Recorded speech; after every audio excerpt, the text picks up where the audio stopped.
प्यार एक ऐसा गहरा एहसास है जो दिल से जुड़ा होता है। ये सिर्फ आकर्षण या साथ बिताए पल नहीं होता, बल्कि एक ऐसा जुड़ाव होता है जिसमें आप किसी और की खुशी को अपनी खुशी समझते हो। प्यार में आप बिना किसी स्वार्थ के किसी की परवाह करते हो, उसकी मुस्कान में अपना सुकून ढूंढते हो और उसके दर्द में खुद भी टूट जाते हो। जब प्यार होता है तो दिल बेवजह खुश रहने लगता है। बिना किसी खास वजह के भी मुस्कान चेहरे पर रहती है। उस इंसान का ख्याल हर वक्त रहता है। चाहे आप कहीं भी हों, आपका मन उसी के बारे में सोचता रहता है। उसकी बातें खास लगती हैं। छोटी छोटी बातें भी दिल को छू जाती हैं। उसके दुख में आप खुद रोने लगते हो। उसका दर्द आपको भी महसूस होता है। उसकी एक झलक दिल को सुकून देती है, जैसे सारी दुनिया ठहर जाती हो। भविष्य की कल्पनाओं में वो हमेशा आपके साथ होता है। शादी, जिंदगी, सपने, सब में वही शामिल होता है। प्यार में धड़कनें तेज हो जाती हैं। जब वो पास आता है तो दिल जोर से धड़कने लगता है। अकेलापन भी उसका नाम लेकर अच्छा लगने लगता है, जैसे वो हर पल आपके साथ हो। संक्षेप में, प्यार एक एहसास है जिसे शब्दों में पूरी तरह बयां करना मुश्किल है। ये महसूस किया जाता है दिल की धड़कनों में, आंखों की नमी में, मुस्कान के पीछे छिपे जज्बातों में। पहली मुलाकात और साटी मीठी नोकझोंक का महायुद्ध कॉलेज का पहला दिन था। अहमदाबाद के नवयुग इंजीनियरिंग कॉलेज का विशाल परिसर छात्रों की चहल पहल से गूंज रहा था। रिया, एक बिंदास, थोड़ी ज्यादा ही आत्मविश्वासी और फैशनप्रस्त लड़की, अपनी सबसे अच्छी दोस्त नेहा के साथ कॉलेज के एंट्री गेट से अंदर आ रही थी। रिया के तेवर ऐसे थे जैसे वो किसी फैशन शो में रैंप वॉक कर रही हो और नेहा उसे खींचते हुए कह रही थी, बस कर रिया, ये कॉलेज है, कोई मॉडलिंग एजेंसी नहीं। तभी एक आवाज आई, अरे ओ मैडम, जरा देख कर चलें, यहाँ इंसान भी चलते हैं। रिया ने पलट कर देखा। सामने खड़ा था आर्यन, एक लंबा, औसत से ज्यादा स्मार्ट, पर बेफिक्र और थोड़ा लापरवाह लड़का, जिसके हाथ में किताबों का एक अस्तव्यस्त ढेर था। आर्यन की बात सुनकर रिया का पारा चढ़ गया। आपकी आंखें खराब है क्या? सारा दोष मेरा ही क्यों? रिया ने अपने हाई हील से जमीन पर पैर पटका। आर्यन ने एक शरारती मुस्कान दी, अरे मैडम, आप तो नागिन डांस कर रही थी, मैं क्या करूं? यह सुनकर रिया का मुंह लाल हो गया। तभी आर्यन के हाथ से किताबों का ढेर जमीन पर बिखर गया और एक किताब ठीक रिया के पैर पर गिरी। उफ! अब मेरी नई सैंडल खराब हो गई, रिया चिल्लाई। उनकी यह पहली मुलाकात थी, जो किसी कॉमेडी फिल्म के सीन से कम नहीं थी।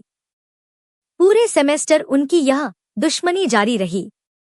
आर्यन रिया को एंगल प्रिया बुलाता, क्योंकि उसे लगता था रिया हर चीज को किसी खास एंगल से ही देखती है। रिया उसे सड़क छाप हीरो कहकर चिढ़ाती, क्योंकि उसके कपड़े कभी प्रेस नहीं होते थे। क्लास में, कैंटीन में और यहाँ तक कि लाइब्रेरी में भी, जहाँ शांति बनाए रखनी होती थी, उनके बीच बहस छिड़ जाती। उनके दोस्त राहुल, आर्यन का हमेशा साथ देने वाला दोस्त, और नेहा, रिया की हर बात मानने वाली सहेली, उनकी इस तू मैं का पूरा मजा लेते थे। उन्हें तो बस इस बात का इंतजार था कि कब ये चिंगारी आग में बदले। एक बार तो लाइब्रेरी में रिया ने आर्यन की किताब में घमंडी राजकुमार लिख दिया था, जिसके बाद आर्यन ने रिया के बैग में उसका नागिन डांस वाला स्केच बनाकर डाल दिया। उनके प्रोफेसर्स भी हैरान थे कि ये दो छात्र आखिर कब सुधरेंगे। धीरे धीरे इस खट्टी मीठी नोक-झोंक के बीच कुछ अजीब से एहसास पनपने लगे।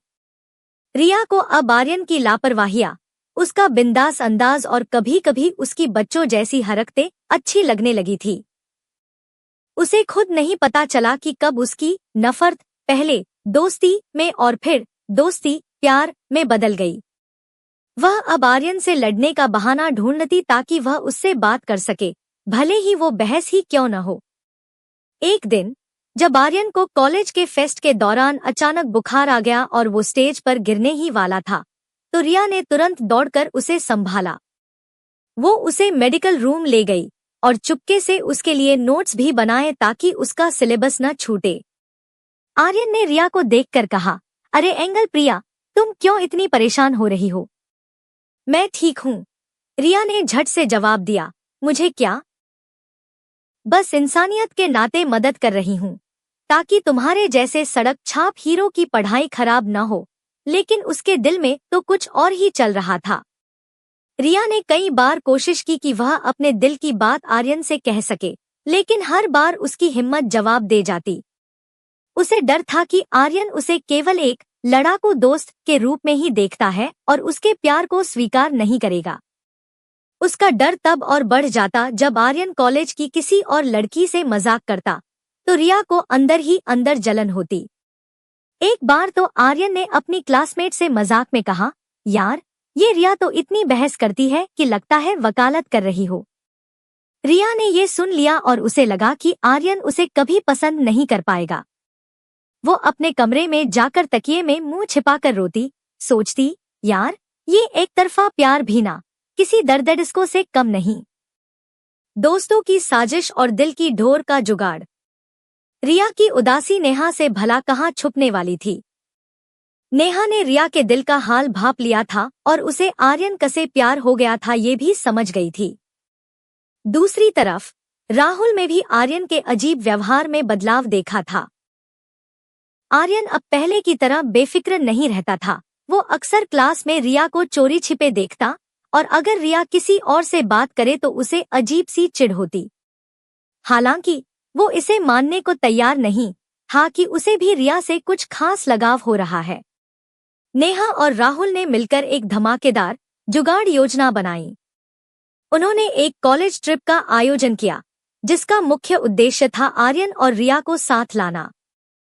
ट्रिप के दौरान उन्होंने आर्यन और रिया को साथ लाने के कई मौके बनाए। एक शाम कैंप फायर के दौरान नेहा ने जानबूझकर रिया को एक सैड रोमांटिक गाना गाने के लिए कहा। रिया ने मोह मोह के धागे गाया जिसमें उसके दिल का सारा दर्द और प्यार झलक रहा था। आर्यन ने पहली बार रिया को इतनी गहराई से सुना और महसूस किया। उसकी आंखों में भी नमी आ गई, हालांकि उसने तुरंत नजरें चुरा ली। अगले दिन ट्रैकिंग के दौरान एक हादसा हो गया। रिया का पैर एक फिसलन भरी चट्टान पर फिसल गया और यो खाई में गिरने ही वाली थी। आर्यन ने बिना सोचे समझे उसे कसकर पकड़ लिया और अपनी जान की परवाह किए बिना उसे खींचकर ऊपर ले आया। उस पल जब आर्यन ने रिया को अपनी बाहों में उठाया तो दोनों को एक बिजली का झटका सा लगा। आर्यन को एहसास हुआ कि रिया के लिए उसके दिल में सिर्फ दोस्ती नहीं बल्कि कुछ और भी है, लेकिन अभी भी वो सड़क छाप हीरो अपनी भावनाओं को स्वीकार करने से डर रहा था। ट्रिप से वापस आने के बाद राहुल और नेहा ने आर्यन और रिया को अलग अलग बैठाया और उनसे सीधे बात की। राहुल ने आर्यन की क्लास ली, यार, कब तक इस नफरत का नाटक करेगा? साफ साफ दिख रहा है तुझे रिया पसंद है। मान ले, वरना बाद में पछताएगा। नेहा ने रिया को समझाया, रिया, अब बहुत हुआ ड्रामा। वो सड़क छाप हीरो भी तुझसे प्यार करता है, बस मान नहीं रहा। तू हिम्मत कर और उसे बता दे कि तेरे दिल में क्या है। दोस्तों के इस जुगाड़ और समझाने पर आर्यन और रिया दोनों को अपनी भावनाओं का एहसास हुआ। आर्यन ने मन ही मन सोचा, शायद ये एंगल प्रिया सच में मेरे दिल का एंगल बदल चुकी है। प्यार का इजहार और परिवार की टक्कर। एक खूबसूरत शाम अहमदाबाद के प्रसिद्ध कांकरिया लेक गार्डन में आर्यन ने रिया को बुलाया। हवा में हल्की ठंडक थी, लेक में नावों की रोशनी जगमगा रही थी और चांदनी बिखरी हुई थी। आर्यन ने एक गहरी सांस ली, घुटनों के बल बैठकर रिया को एक लाल गुलाब दिया और पहली बार अपने दिल की बात कही। रिया एंगल प्रिया, मुझे नहीं पता कब और कैसे, लेकिन मुझे तुमसे प्यार हो गया है। मैं जानता हूँ मैं तुम्हें बहुत परेशान किया है, बहुत चिढ़ा, तुम्हारे बिना नहीं रह सकता है, लेकिन अब मैं। रिया की आंखों में खुशी के आंसू जाए। उसने आर्यन को कसकर गले लगा लिया और बोली, मैं भी तुमसे प्यार करती हूँ। आर्यन मेरे सड़क छाप ही हमेशा से। उनका प्यार परवान चढ़ने लगा। कॉलेज के गलियारों में जब उनकी नोक-झोंक नहीं, बल्कि उनकी प्रेम कहानी के चर्चे थे। वे साथ हंसते, साथ खाते और एक दूसरे के साथ हर पल का मजा लेते। लेकिन हर प्रेम कहानी में कुछ चुनौतियां आती हैं। आर्यन एक बहुत ही पारंपरिक और रूढ़िवादी मारवाड़ी परिवार से था, जहां प्रेम विवाह को घर की इज्जत के खिलाफ माना जाता था। जब आर्यन ने अपने माता पिता की रिया के बारे में बताया, तो वे आग बबूला हो गए। उनकी मां ने कहा, हमारे बेटे की शादी तो सिर्फ हमारी बिरादरी में ही होगी, और वी भी हमारी पसंद की लड़की से। उन्होंने रिया से मिलने से भी साफ इनकार कर दिया और आर्यन को धमकी दी कि अगर उसने रिया से रिश्ता रखा तो वे उसे बेदखल कर देंगे और उसकी पढ़ाई का सारा खर्चा बंद कर देंगे। रिया का परिवार उदार था और उन्हें आर्यन पसंद था, लेकिन वे भी आर्यन के परिवार की कट्टर प्रतिक्रिया से चिंतित थे। आर्यन ने अपने माता पिता को मनाने की बहुत कोशिश की, उन्हें रिया की अच्छाई बताई, लेकिन सब व्यर्थ रहा। आर्यन और रिया बहुत दुखी थे, लेकिन उन्होंने एक दूसरे का हाथ नहीं छोड़ा। वे जानते थे कि उन्हें एक साथ रहना है, चाहे कितनी भी मुश्किलें क्यों न आएं। उनकी प्रेम कहानी अब एक टक्कर की कहानी बन गई थी, जहां प्यार एक तरफ था और परिवार की इज्जत दूसरी तरफ। एक दिन जब आर्यन के माता पिता ने उस पर जबरन शादी के लिए दबाव डालना शुरू कर दिया और उसे कॉलेज जाने से रोक दिया, तो आर्यन और रिया ने एक मुश्किल और साहसिक फैसला लिया। उन्होंने एक दूसरे का हाथ थामा और तय किया कि वे भागकर शादी करेंगे। उनके दोस्त राहुल और नेहा उनकी इस लव स्टोरी के महायुद्ध में उनके साथ चट्टान की तरह खड़े थे। उन्होंने आर्यन और रिया की मदद की और उन्हें एक सुरक्षित जगह पर पहुंचाया, जो अहमदाबाद से कुछ दूर थी। एक छोटे से शांत मंदिर में बिना किसी शोरशराबे के, सिर्फ राहुल और नेहा की मौजूदगी में आर्यन और रिया ने 7 फेरे लिए। उन्होंने अग्नि को साक्षी मानकर एक दूसरे को अपना जीवन साथी स्वीकार किया और हमेशा साथ रहने की कसम खाई।